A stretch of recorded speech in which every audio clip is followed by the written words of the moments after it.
Chloé Zhao, Nomadland. 축하합니다.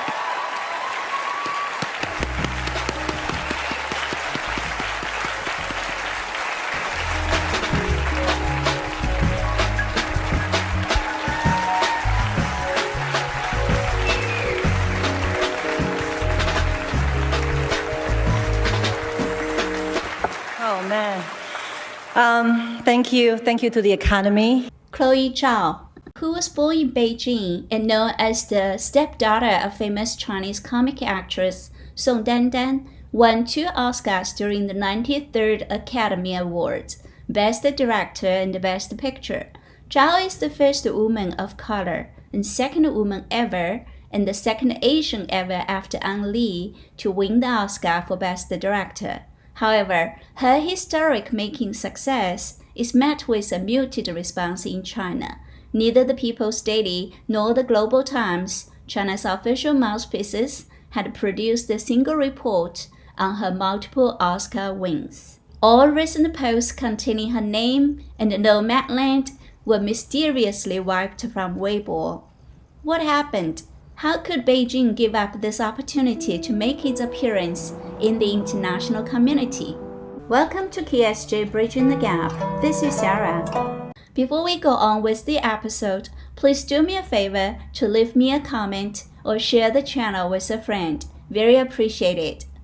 Chloé Zhao was born Zhao Ting in Beijing in 1982. She described herself as a rebellion teen, lazy at school, who drew manga and wrote fan fiction. She attended high school in London and studied political science at Massachusetts Mount Holyoke College. Her parents separated, and her father later remarried to comic actress Song Dandan, whom Zhao had grown up watching on television. She was attracted to film and studied film production at New York University School of the Arts. In 2013, Zhao was preparing to film her debut feature, Lee, a Native American story. She said to the magazine Filmmaker that the same impulses that led her to political science attracted her to this tale of an insurgent Lakota teen finding his way to adulthood within a cloistered environment in which teen suicide is rampant. It goes back to when I was a teenager in China, being in a place where there are lies everywhere. You felt like you were never going to be able to get out. A lot of the info I received when I was younger was not true, and I became very rebellious toward my family and my background. I went to England suddenly and relearned my history. Studying political science in the liberal arts college was a way for me to figure out what is real. Arm yourself with information and then challenge that too. It turned out that her trouble was driven by 2 quotes. One is this years-old interview dug up by Chinese netizens. The second quote was a misprint from an interview she did with an Australian website last December. The interview was published with Zhao saying, "The US is now my country," but the website updated the story on March 3rd to say it misquoted her.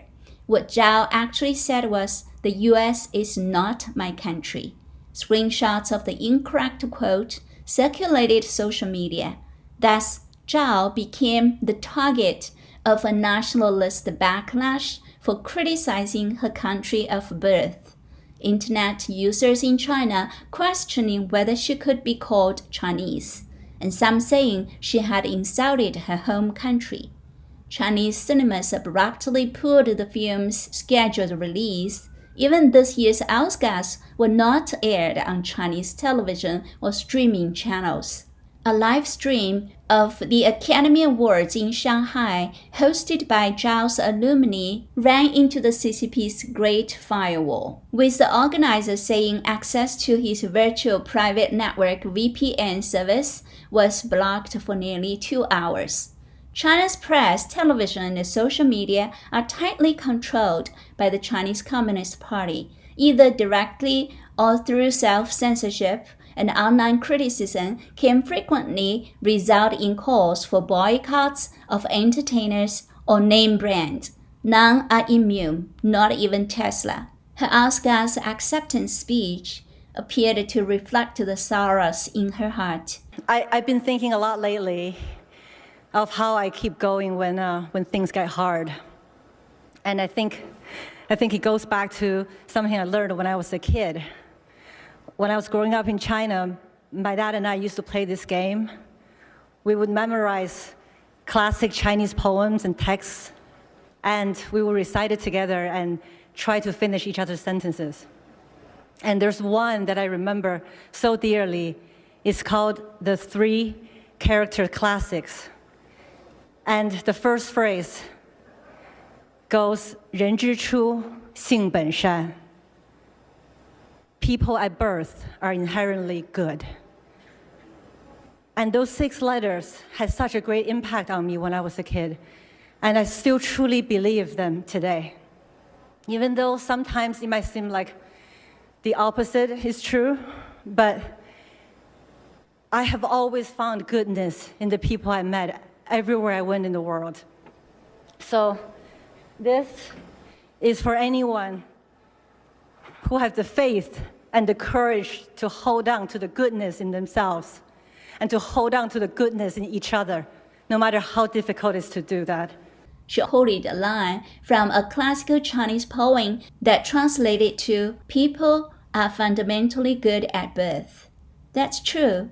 Traditional Chinese culture promotes honesty, integrity, and benevolence, the most important traits of human beings. But the Chinese Communist Party culture today is not Chinese culture. It's alien, imported from Marxism and Leninism. Therefore, it is dishonest and violent in nature. It does not allow people to keep the good at birth. One typical example is what happened to Falun Gong group. April 25th marked the 22nd anniversary of the biggest peaceful appeal in China since the Tiananmen Square protests in 1989, and the whole world witnessed a greater good. Approximately 10,000 Falun Gong practitioners gathered at the Central Appeals Office in Beijing on April 25, 1999, to appeal for a peaceful environment to practice a traditional Chinese self-improving exercise, practicing the principles of truth, compassion, tolerance. Falun Gong practitioners have been persecuted for over 22 years simply because they want to be good people. Not just the Falun Gong practitioners, all Chinese people become the victims of the CCP. In reality, after the Chinese Communist Party took over the power, its all-pervasive political control has deeply branded the current Chinese culture and shaped the mindset of the Chinese people. So sadly, many Chinese people have been brainwashed. If in the past, the CCP controlled people by installing its elements into them, then the CCP has now come to harvest what it sowed. Since those things instilled in people's minds have digested and absorbed into their very cells.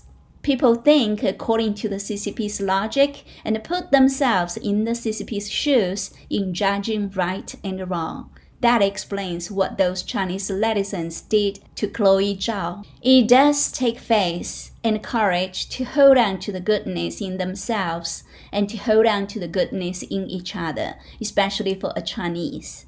Hu Xijing, editor of the Global Times, tweeted congratulations and said she is an excellent director. As a Chinese born in Beijing, striving in the U.S., the tense China-U.S. ties may bring some troubles to her. Hopefully, she will become more and more mature in handling those troubles, he said. In an era when the China-U.S. confrontation is intensifying, she can play a mediating role in the two societies and avoid being a friction point. She cannot escape her special label, and she should actively use it. Obviously, they are trying to put pressure on her and maybe her family, giving her hints to take side and learn to tell the good China story instead of the truth. Can Zhao hold on to the goodness? KSJ, Bridging the Gap. See you next time.